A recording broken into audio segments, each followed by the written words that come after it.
Chers collègues, même si nous sommes amenés aujourd'hui à examiner formellement la recevabilité de cette initiative du groupe Les Républicains, j'aurais néanmoins quelques remarques de fond à formuler sur le thème retenu, celui de la dette de la France.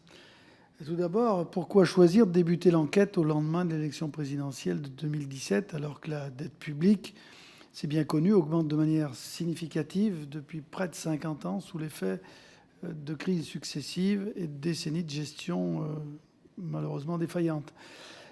Par ailleurs, circonscrire l'étude comme vous le souhaitez le faire nous priverait sans doute d'éléments de réponse significatifs au sujet que vous soulevez, car nous ferions par exemple l'impasse sur l'analyse de la situation que la France avait vécue, je cite par exemple la période 2008-2014.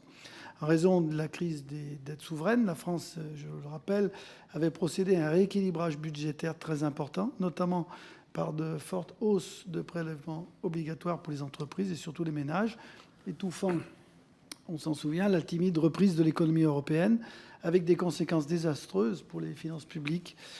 Il serait aussi intéressant d'avoir des éléments de réponse sur la croissance de la dette publique de près de 20 points de PIB entre 2002 et 2007, alors que ces années furent plutôt positives pour notre économie. Alors ces éléments nous font donc penser que cette commission d'enquête risque d'être perçue essentiellement comme l'occasion d'une tribune politique, en se contentant d'une exploration de surface, superficielle. Alors, et que nous en convenons, le sujet de la croissance de la dette publique et de ses impacts sur notre économie mériterait d'être traité avec, bien sûr, rigueur et sérieux.